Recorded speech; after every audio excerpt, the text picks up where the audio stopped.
In today's video, we're gonna be making a homemade seasoning blend that has all the iconic Latino flavors without the added chemicals or MSG. Let's get into it. Hello, mi gente, and welcome back to Nata Knows Best. I'm your host, Nata, and in today's episode, we are making homemade Sazon seasoning. Now, if you guys have been watching my channel for a while, you know that in almost every single recipe, if not all of my recipes, include Sazon seasoning. However, the one thing I didn't mention is that when it comes to the specific brand of Sazon, is that it does include food coloring chemicals along with some MSG. Now, over the years, a lot of people have become a little more food conscious. So I figured, why not show you guys how to make a recipe of Sazon that doesn't include any MSG, any of the added chemicals, and it's just the same flavors and the same iconic color without all of that extra stuff. So I'm gonna start off by showing you guys what ingredients you're going to need. Some achote, which is the star ingredient for Sazon. It's commonly sometimes known as annatto, so if you find annatto powder, you can use that as well. You're also going to need some cumin, some coriander, some oregano, some garlic, salt, onion powder, and black pepper. If you guys are wondering what the exact measurements are for this recipe, I will be linking all of that information down below in the description box. It will be linked directly to my website, which is nataknowsbest.com, so don't forget to check that out.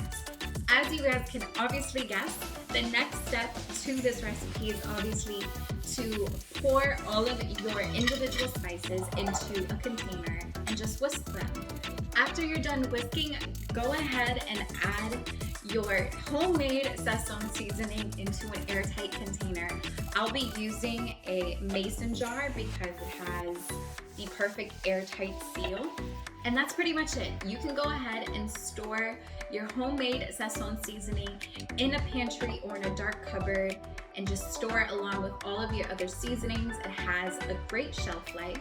Another great thing about making your own homemade Sazon seasoning is that this doesn't stain your hands, but this one does. So I love the fact that it doesn't include any of that red or yellow orange dye because it doesn't stain my fingers, nor does it stain my counters. So I figured I'd also answer some questions before ending this video. So I know the number one question that I'm going to get is, what is the equivalent serving to one Sazon packet? I know a lot of recipes out there put measurements and they specifically say they want 1 or 2 packets of Sazon, but it never says what the equivalent would be if you were using your own homemade Sazon seasoning. So let me just give you a quick illustration. Here is 1 packet of our Sazon Goya. So the biggest difference that you're gonna notice between our homemade version and the store-bought pre-packaged version is that the colors are completely different. And that's obviously because the pre-packaged version has food coloring chemicals in here, like red dye, yellow dye, to increase that orangey color. But you'll still get the same orangey color with this natural version. Now, if I were to pour this whole packet into a measuring spoon, you'll notice that it's exactly 1 heaping teaspoon of Sazon seasoning.